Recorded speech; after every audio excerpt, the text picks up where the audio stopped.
So thank you for coming back on time. As most of you gathered, my name's David Karoly, and I can't offer you quite as entertaining a lecture as Anne Henderson-Sellers.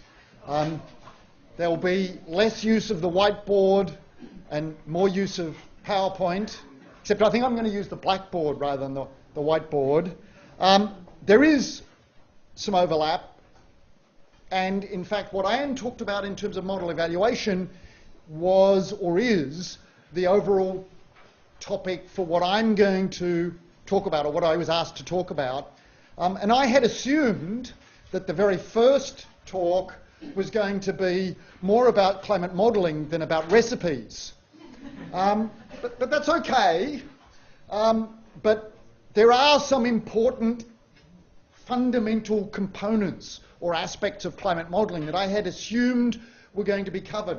Things like conservation of energy, conservation of momentum, conservation of mass, how you build a climate model, resolution, time stepping, a few minor technicalities like that.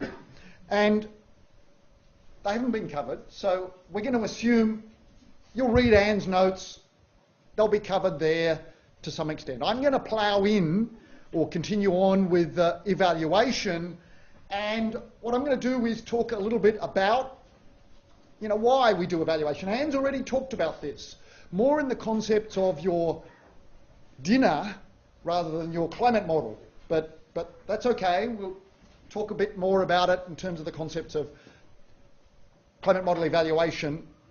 I'm going to talk about some approaches for doing climate model evaluation. I'm going to talk about experiment design, because having got these recipes, having built your climate model, most of you, if you haven't got a PhD already, are aiming to have a PhD in the foreseeable future.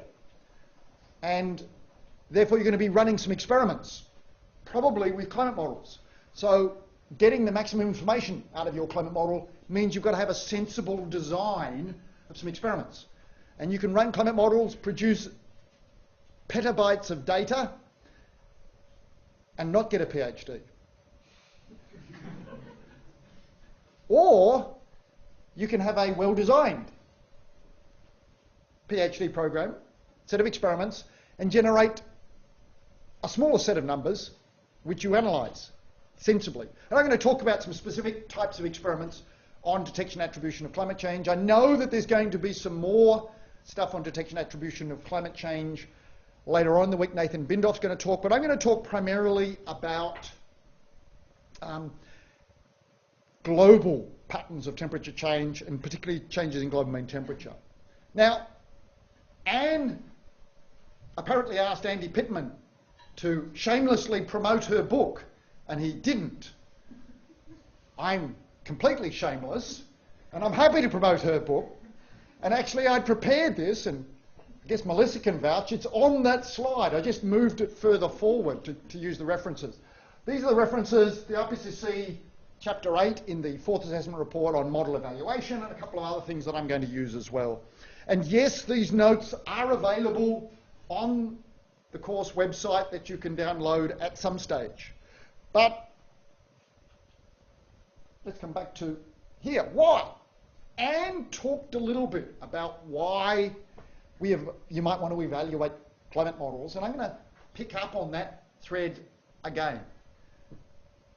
Why do you want to evaluate your climate model? That's not a rhetorical question. This is a question, given you've had, I'm not going to try and get 10 points, but we might get 5 points. Why do you want to evaluate your climate model? Improve your model.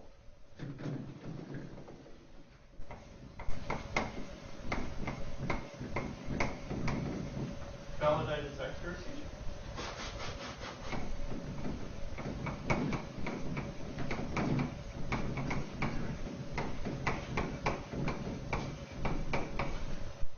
What's the difference between validation and evaluation?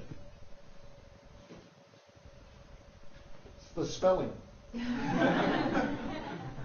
There's not much difference. In fact, I'm not sure that I know what validate means, but it usually means test it's correct or accurate.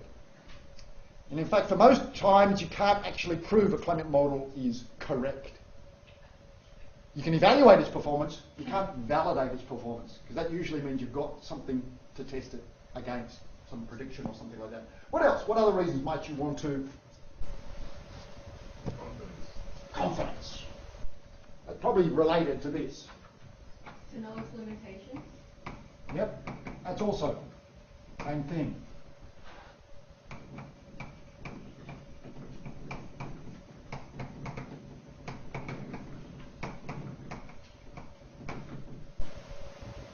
To make sure the information it gives you is meaningful? All that seems to be the same. Yep. Well, that's fine. Doesn't it depend on what you want to use it for? What are you going to use the climate model for? I mean, you might be trying to simulate that perfect convection scheme. I don't know, everyone's probably moved. You want to represent convection. It may not make much difference, the stratospheric chemistry, if you're trying to use it for simulating convection. So you've got to make sure that whatever you want to use it for, that aspect of the model is meaningful, know its limitations, rather than necessarily knowing everything about all the components. You want to choose a model, evaluate it for whatever purpose. It's got to be fit for purpose. And that doesn't mean necessarily that every component is perfect. In fact, it'll be hard to have any component that's perfect. So I would say you want it to be fit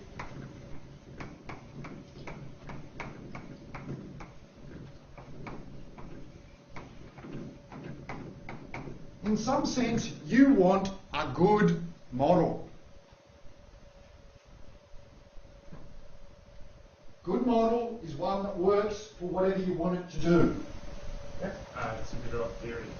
Yeah, to understand theory or help you test theory.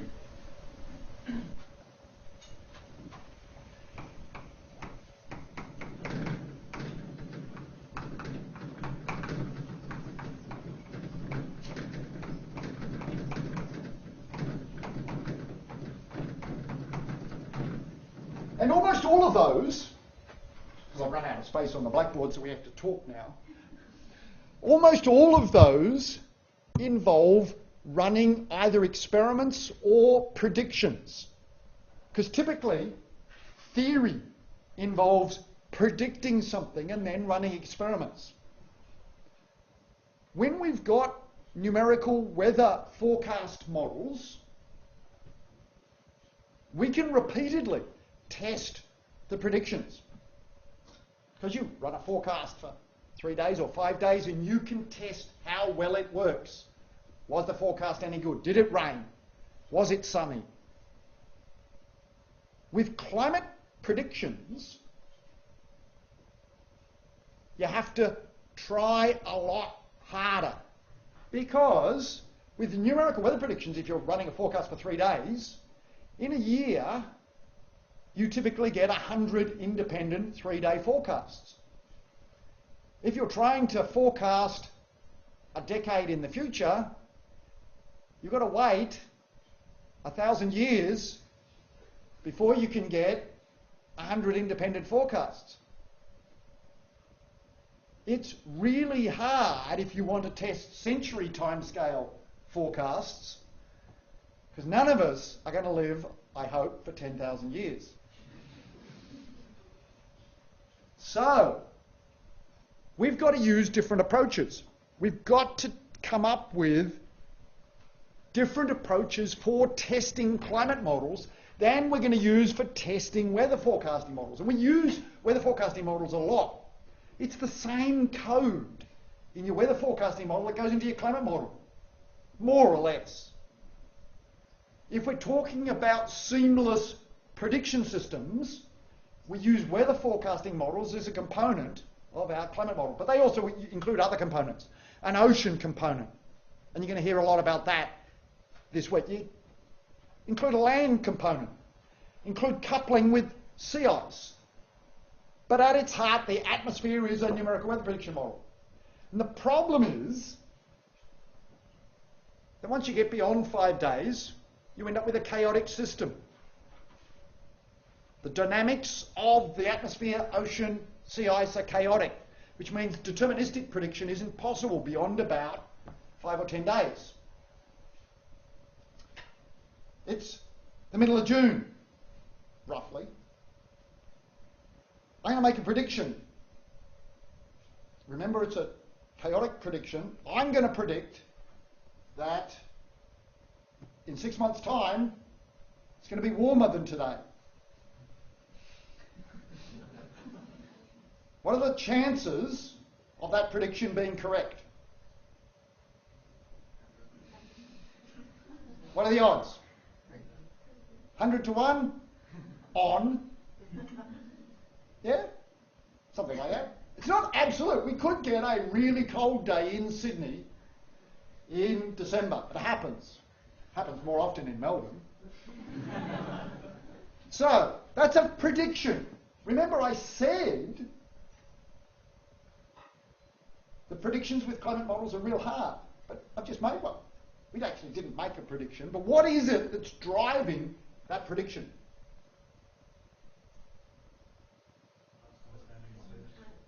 So someone said past data. Well, could be. It's actually understanding of the radiation balance of the climate system. We know that the incoming solar radiation is greater in summer per square metre over Sydney than it is today, top of the atmosphere.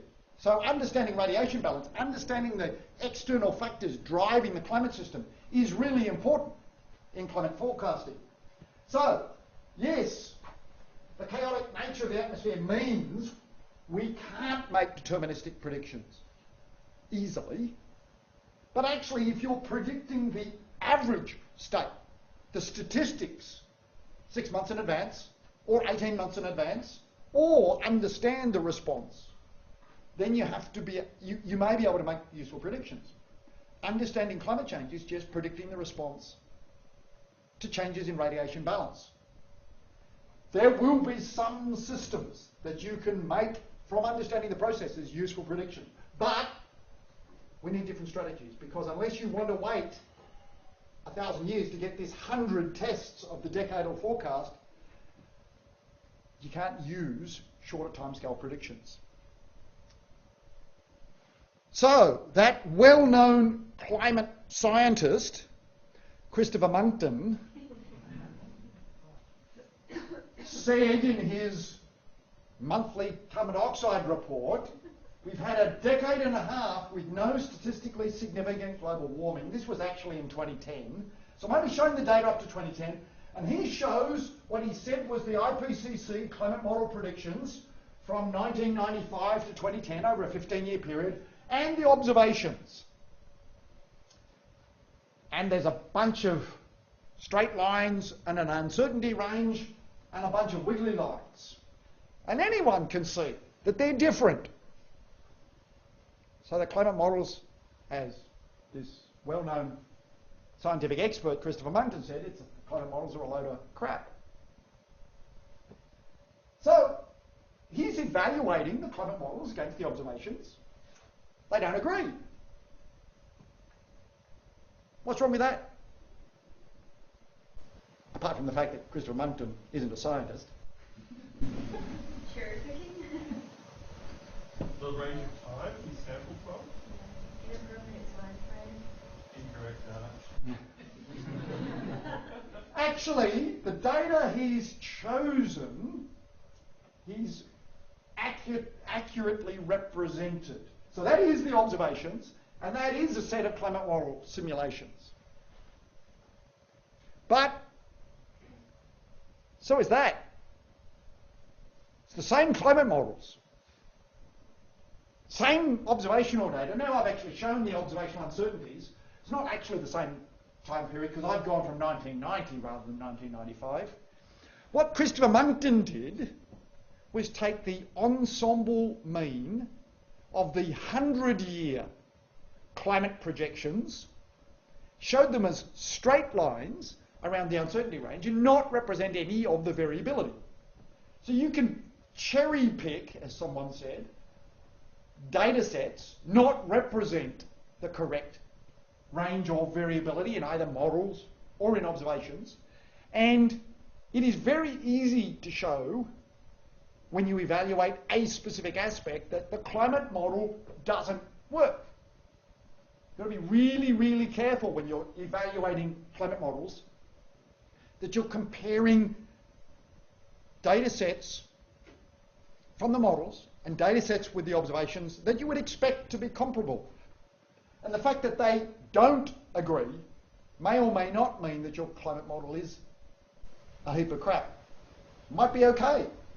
So, that image where you've got climate model variability of coupled ocean atmosphere climate models for global average temperature, representing El Nino events and La Nina events and natural variability, and a spread between the models as an ensemble, that non-English word, collection of climate model simulations, shows that yes, actually, the observations lie within the spread of the climate models.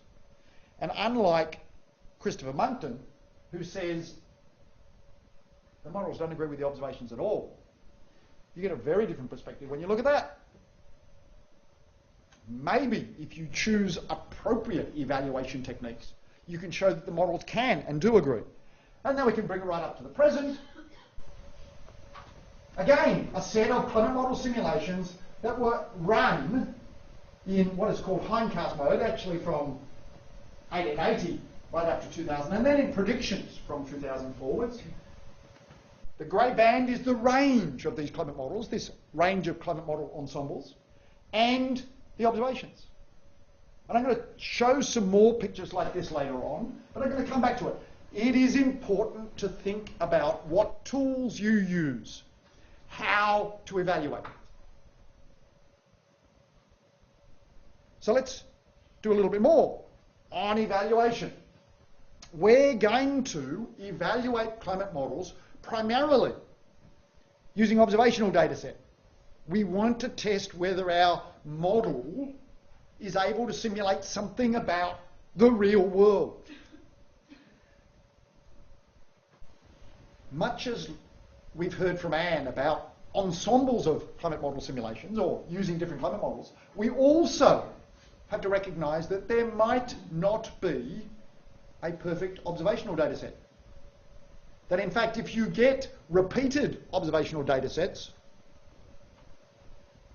you'll probably get slightly different representation of the real world. Or,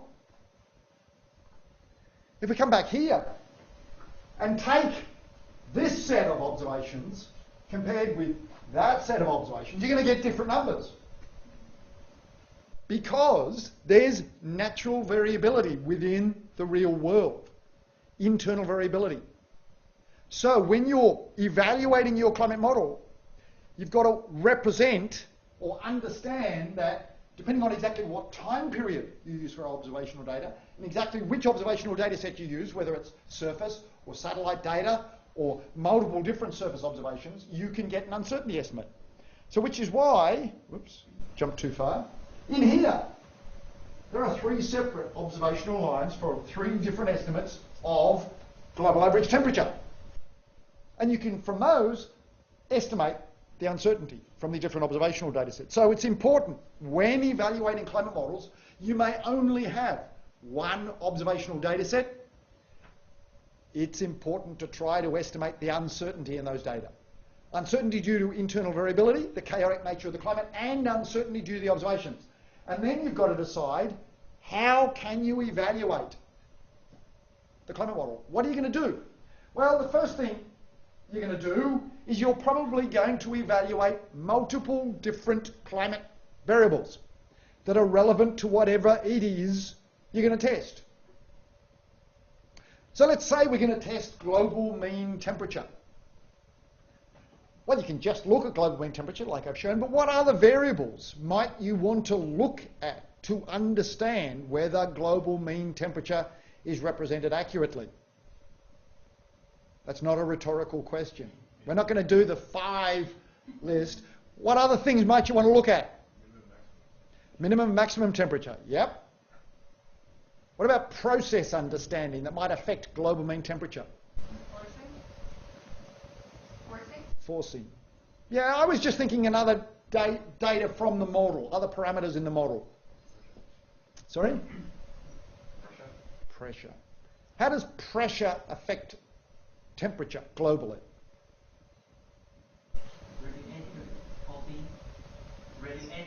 Yeah, radiative forcing, the radiation balance, top of the atmosphere, shortwave and outgoing long wave, surface, radiation balance.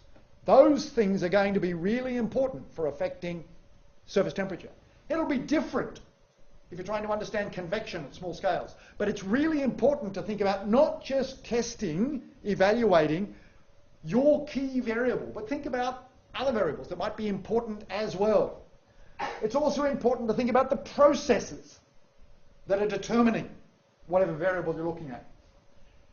And then you've got to decide and test, evaluate a whole bunch of other stuff, like spatial fields of whatever it is. It might be the climatological distribution. You might want to look at biases, the agreement between the spatial patterns. Something called pattern correlation is often a metric that we use. You also want to compare measures of time variability, diurnal variability. Someone talked about minimum and maximum temperature, the difference between day and night temperatures. Seasonal cycle, the difference between winter and summer, that prediction that I made for 6 months ahead. Interannual variability.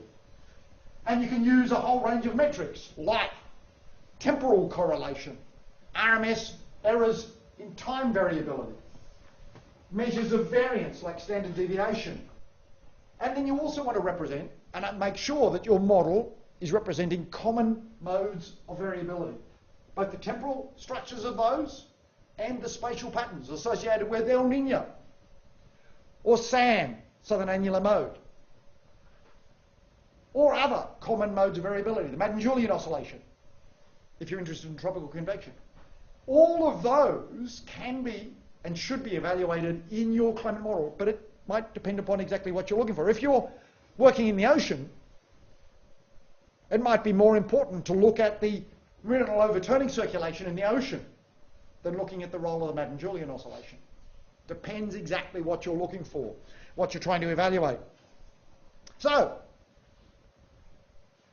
two fields. 20-year average, annual mean precipitation.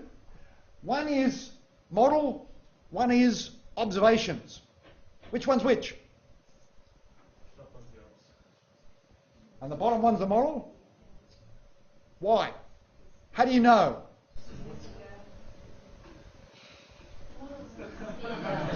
Where's the missing data?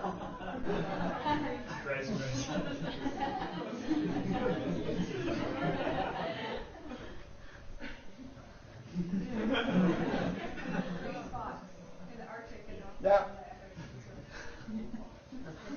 I was going to say that the SPCZ is, it's not, it's too zonal in models. Nope. All of those are correct. But let's think about some approaches. And there is a fairly clever diagnostic, because one of the other things in this picture is that, yes, this is the model, and it's a little bit too wet in Central Australia in the dry region, and it's a little bit too dry in the very wet regions. So even though the spatial pattern agrees very well, the range, the wet regions are not quite wet enough and the dry regions are not quite dry enough relative to the observation. So that's a measure of the spatial variance, the amplitude of the variations. You can get a good pattern correlation, but the variability might be a little bit too small. Now this is the ensemble mean from more than 20 different climate models. Has anyone used Tailor diagrams in their climate model evaluations? Oh, good, 2 people. That's great. It's just a clever way of representing a measure of the amplitude of the variance, or the variability, on a radial axis, for both observations and models, and it also measures the pattern correlation, and unfortunately the colours have disappeared. So somewhere along this radial angle is the pattern correlation between the model field and the observations. And so somewhere very subtly here is a number 0.9. And somewhere up there a bit is 0.8.40. That is zero pattern correlation. And out this way is -1. The pattern is opposite. So, I can't write on the screen, I'm not allowed to. I can't emphasize where the 0.9 is, but it's just about here. So that angle corresponds to the cosine of 0.9. And similarly up here, that's cosine of 0, 90 degrees. So, along here is the pattern correlation. Up here means there's no agreement at all between the spatial patterns. Down here means perfect agreement. And what you'd like is, here's the observations. In terms of this, the spatial field of average precipitation. The units here are millimetres per day, but it's the spatial field of annual mean precipitation from 8 different climate models. If we look at the pattern correlations, A and C are all between 0.9 and 0.8. So they're doing pretty well. Their agreement between the spatial patterns is pretty good. Model E has the lowest spatial pattern correlation, but it's actually got around the right variance. It's just putting the rain and all the dry regions in the wrong place. So if you were choosing between A and C, which one would you probably choose? Now what isn't shown here is the ensemble mean. Take the average across all the models.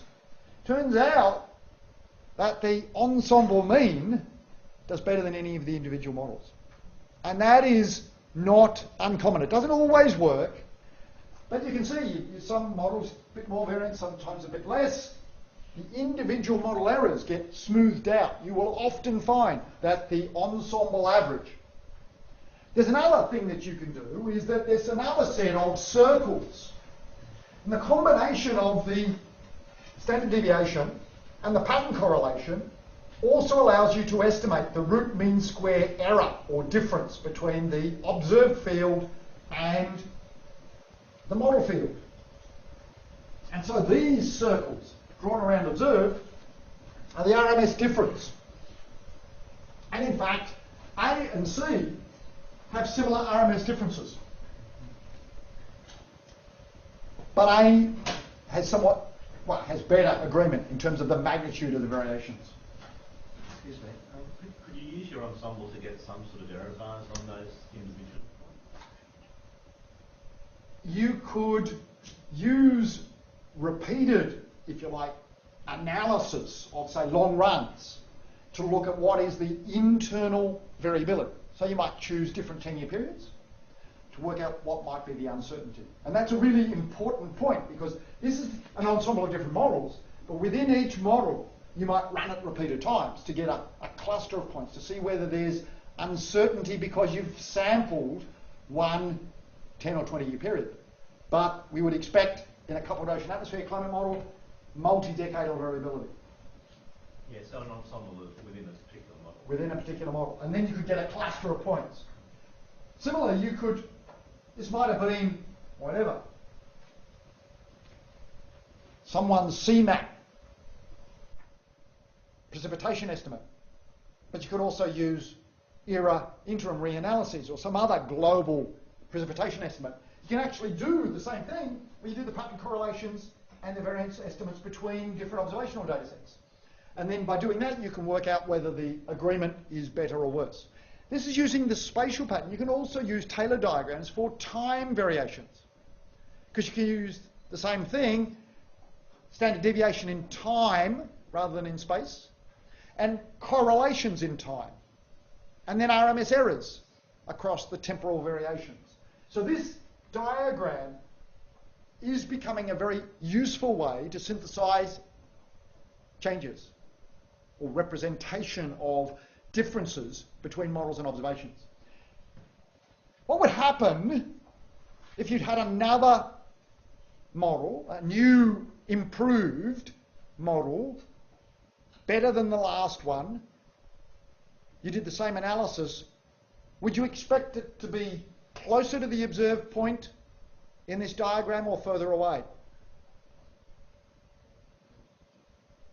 If it's improved, you'd hope it was going to be closer.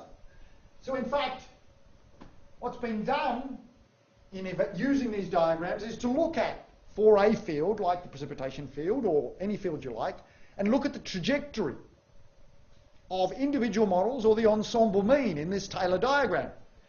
And ideally, you'd like them to be moving rapidly in terms of model development towards this observed point. They move not always in the direction of the observed point and not always large distances, but they're progressing in the same direction or in the overall direction. Okay, that was spatial patterns. What about variability? Well, remember, I talked about climate models as representing, in some sense, the chaotic variability. And when we compared the global mean temperatures from 1995 to 2009, there was a lot of natural variability. And we don't expect the year-to-year variations in a climate model to necessarily exactly agree with the observations, but just to lie within the spread. We're going to compare the statistics, long-term averages as well as the variability.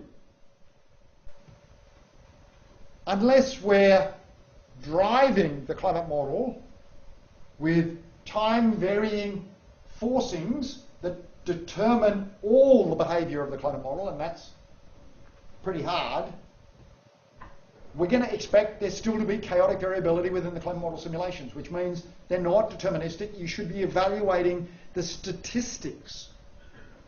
Means, variances in space, and means and variances in time. And what you'd hope when you're evaluating the climate model is that the variability over time agrees reasonably well with the observations. So this takes the same global mean temperatures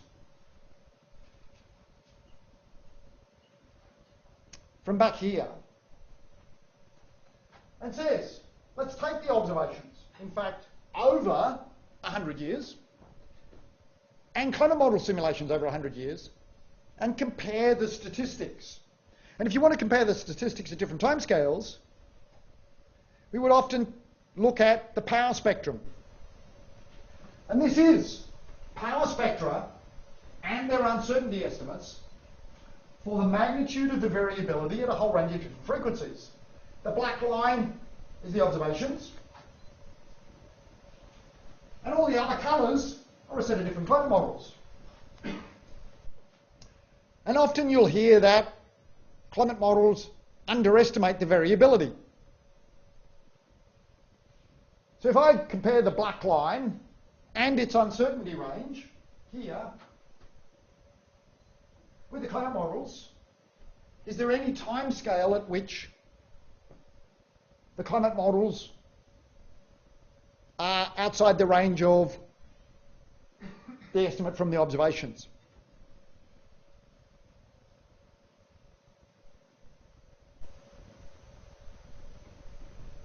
So remember, you've got to put this uncertainty range, 5 to 95% confidence interval with the spectral limit, around all that black line and its wiggles. Is there any time scale at which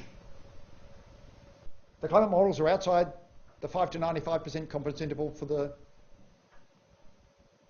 spectral amplitudes for the observations?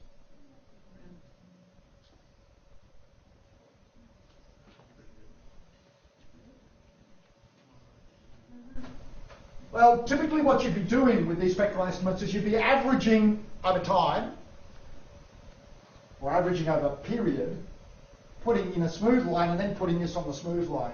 If you come down to here, and someone said this might be, you'd actually have to put the whole range, because this could be a lower estimate. And basically you find that at all these periods, there is no significant difference for the spectral estimates. In other words, you cannot use this to show that climate models underestimate or overestimate the observed variability at any of these timescales for global mean temperature. I'm going to come back to that a little bit later on, because that's going to be important for something I'm going to use later on. But we should be evaluating the spatial patterns, we should be evaluating the temporal variability if we want to have a good climate model.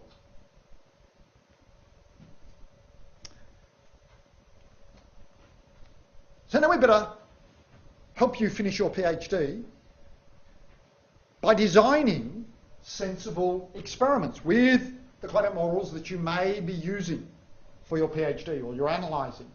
Often, part of the experiment design is you won't be running the experiments, you'll be analysing experiments that someone else has done. That's okay, you don't have to run the climate models yourself, but experiment design can also be how to design sensible analysis rather than necessarily to design the experiment and run the models yourself. You need to think in advance. What it is you're trying to understand or look at, probably with advice from your PhD supervisors, and what models are appropriate to use for testing whatever it is you want to look at. There's not a lot of point in using an atmosphere-only model if you want to investigate coupling between the ocean atmosphere for sea ice variations. Make sure you choose a model that is fit for purpose. And then you better check whether it's any good. So it's important to evaluate the climate model simulations against appropriate observational data, and you're going to take what we would often call a set of control simulations. Control doesn't necessarily mean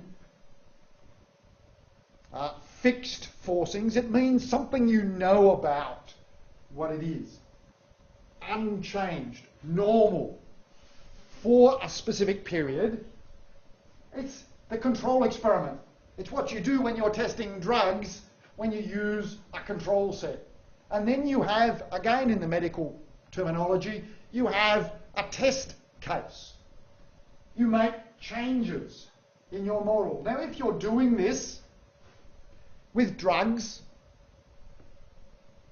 you aren't just going to test your experiment once on one person. No one would be happy using drugs, pharmaceutical drugs, that had only been tested on one person. You want to make sure that it's been tested lots of times. And that's why we have this non-English word ensemble to use to test our experiments over and over again, to make sure that we have enough cases and we're going to try and identify significant changes. But before we run the experiments, we've got to evaluate our climate model performance. And we've talked about some statistics. You might use a Tailor diagram, you might use measures of variability, you might look at the patterns of variability, but you're going to have to do that evaluation. And I'm going to talk now about some experiments, how they were run. They weren't run by me, they were run by lots of modelers. And they're specifically designed around what's called detection and attribution of climate change. How much of the observed warming was due to increasing greenhouse gases and how much was due to natural variability. And I'm going to talk about a little bit about some of the mistakes that can be made or have been made and what is needed. So this is a diagram from the IPCC Fourth Assessment Report. It's one that's been shown lots of times. If we wanted to decide whether the observed temperatures agreed with climate model simulations forced with increasing greenhouse gases, or agree with just natural variability. We'd run a set of simulations with climate models forced with natural variability without including the changes in greenhouse gases, and that's this set down here, natural forcings. The thick blue line is the ensemble mean model response. Thick black line is the observations, and somewhere in here these bluey dotted lines are the individual model simulations. It's an ensemble of about 15 different climate models. We can compare the naturally forced model simulations with the observations. Here, in 1903, there was a massive volcanic eruption, Santa Maria. Injected particles into the lower stratosphere, reflected sunlight back into space. There was a cooling in the observations, as well as in the model simulations, because the models included response to radiative forcing. The models generally showed a cooling. Some showed more cooling than observed, some showed less, but they all pretty well showed. And you can see that in the blue line. Up here, Pinatubo, 1991, another massive volcanic eruption, cooling as well in 1991. If we look over the whole period, there's generally an agreement. What about up in here?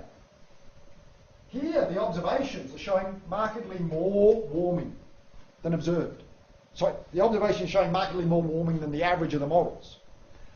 But they're actually not far outside the range of individual climate model simulations. Maybe this is just natural variability on decadal timescales.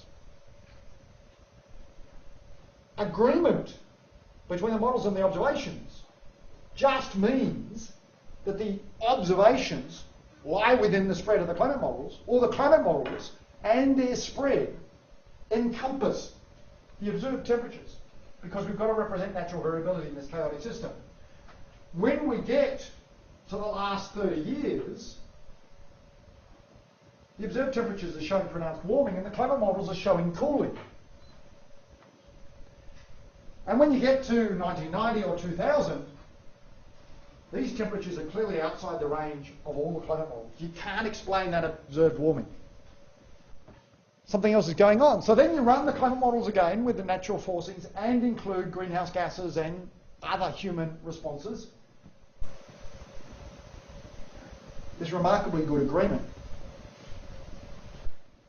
In fact, what is remarkable is the agreement's too good. The average for the different climate models and the observations are almost on top of each other. Why do you think that is? Why don't you have any cases from 1960 to 2000 when the observations lie a fair way away? Better observations? Actually, the observations in the 1940s weren't too bad. There's enough ships, enough atmospheric observations.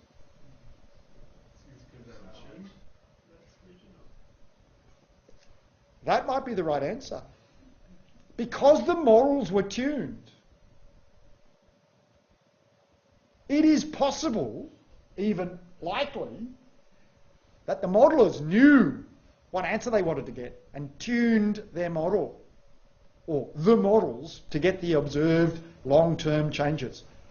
Now, if you look pretty carefully, you can see that there is natural variability. In fact, 1998, which is that very warm peak associated with the El Nino event, does show interannual variations in the observations, and 2001 is a bit cool, or 2000, but it is interesting that the agreement between the observations and the models is much better for the agreement with the ensemble average after 1960 than it is before.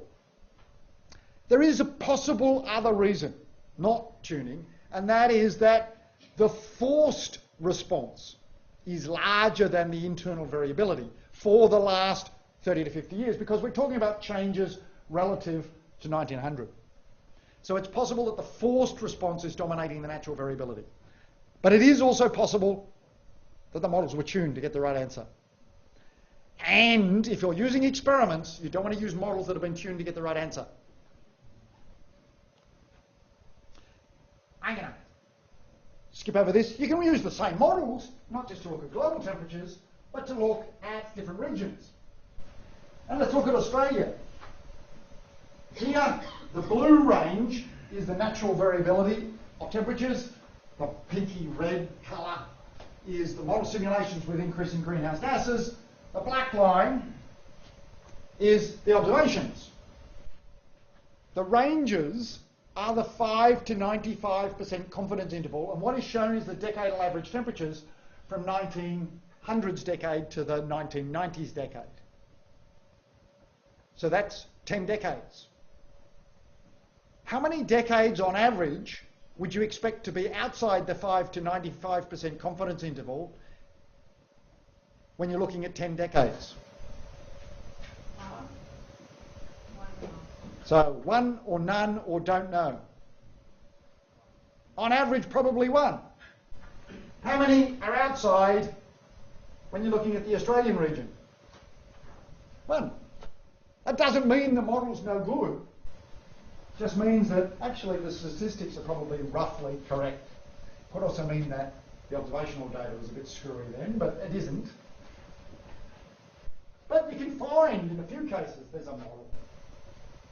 Here in South America the observational data isn't very good. But, you know, global ocean. There was a problem in here with the ocean temperature. That's probably a bit too far, but yeah, they now improved the observational data using the models to indicate where there might have been problems. Detection and attribution of climate change. What I've just been talking about, using climate model experiments to evaluate different hypotheses, is really just model evaluation.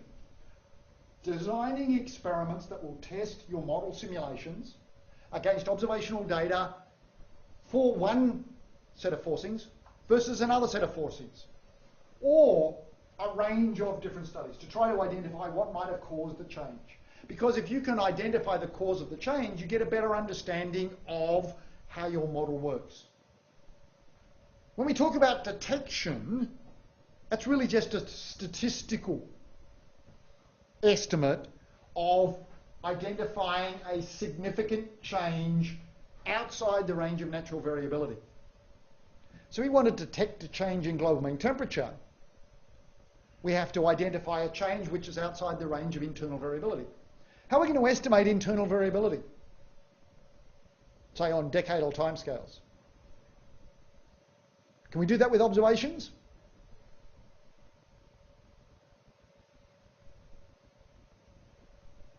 Someone's nodding. Other people don't know. So if you wanted to come up with high confidence estimates of the decadal variability of temperature, how many decades might you need to come up with a high confidence estimate of the decadal variability of temperature? At least 10.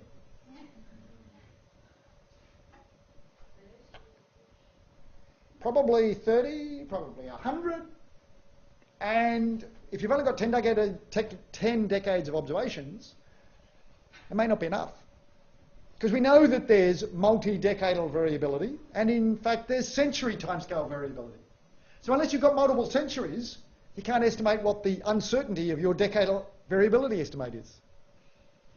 And there will be an uncertainty in that. So you need lots and lots of data. And in fact, you can use climate models to estimate this very long timescale variability if you've evaluated how well they do at shorter timescale variability. So having evaluated your climate model, having identified that there's a significant change in the observations, you then want to try to identify, well, what's caused that change?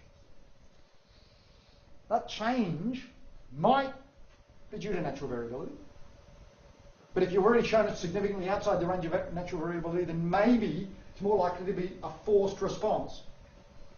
Forced response due to volcanoes. Changes in sunlight from the sun. Changes in greenhouse gases. Changes in aerosols. But what we've got to do is look at multiple lines of evidence that allow you to assess the change isn't due to natural variability, it's consistent with a response to a known forcing, and it's not consistent with other physically plausible explanations of recent climate change. I was interviewed once on ABC radio when writing about a study of recent regional warming around Melbourne, and I said we'd considered changes to greenhouse gases, we'd considered changes in sunlight from the sun, we'd considered urban heat island influence, we'd considered land use change. And they said, was there anything you hadn't considered? Could there be another cause? And on, I guess it was not live radio, it was pre-recorded radio, I said, well, it's possible that there were invisible aliens from Mars with invisible heaters, but I think it's unlikely. And I thought that was a perfectly reasonable statement. Perhaps in IPCC language should have said very unlikely. And it got written up in the Australian newspaper 2 days later. Be careful what you say in radio interviews. But I still think it was correct. We have to make sure we're only considering physically plausible explanations. Unlike what someone wrote about and got published in a journal 2 weeks ago about CFCs. But we won't talk about that. Okay. If we're going to do these detection attribution studies and you want to try and identify causes, you can either do it specifically for whatever you're looking at, which might be, I don't know, something, whatever your variable of interest is, or you can try to optimize it. And if you're going to optimize it, you want a variable that responds to whatever the forcing is. So when looking at changes in greenhouse gases, it's better to look at identifying changes in something that you expect has a response to changes in greenhouse gases, which is probably temperature more directly than rainfall. In other words, you want something with a high signal-to-noise ratio. There's a clearer temperature response. We have a known signal. You want something which has got a long observational record, global temperatures, long control model simulations, and a consistent response for specified forcings between different climate models. In fact, there's a lot of uncertainty in the rainfall response between different climate models, so it's much, much harder to identify the response of climate change and attribute that response to increasing greenhouse gases in rainfall, because the rainfall signal's different between different climate models and it's much noisier. And we need some statistical analysis methods. Oh, and also, we actually want the forced response to be different from different forcings. So if we're using global mean temperature and we're trying to distinguish between the response to increasing greenhouse gases and the response to increases in solar irradiance, which causes warming, how could we use global mean temperature to distinguish between warming due to increasing greenhouse gases and warming due to increases in solar irradiance?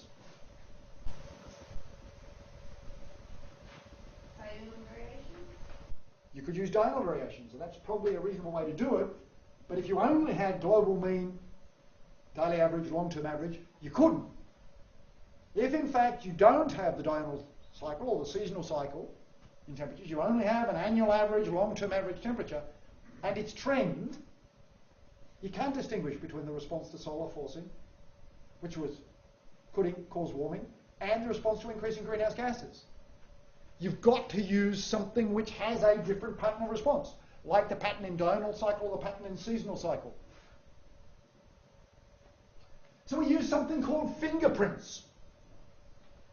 CSI uses fingerprints a lot. Climate scientists investigating. Not crime scene investigators, no. They only make TV programs about that. We can be CSI as well but not get on TV. So what you've got to do is separate the contributions from different forcings. You've got to be able to distinguish natural variability and different responses. Natural forcing, changes in sunlight from the sun. We've got to have models that agree with observations. We've got to account for uncertainty. And here's some fingerprints. This is the fingerprint of temperature change from the from the North Pole to the South Pole, and as a function of elevation of the temperature change zonally average from climate models. From the surface to about 30 kilometres, North Pole, equator, South Pole. This is the troposphere, shows warming. Response to greenhouse gases shows cooling in the stratosphere. What about injection of sulfate aerosols? Shows cooling everywhere, with more cooling, in fact, at upper elevations. Changes in sunlight from the sun. Shows warming just about everywhere. It's a uniform pattern, doesn't change between the stratosphere and the troposphere. Volcanic signal, actually a little bit like the sulfate signal, most response in the stratosphere. In this case, it's going to be a cooling signal rather than a warming signal.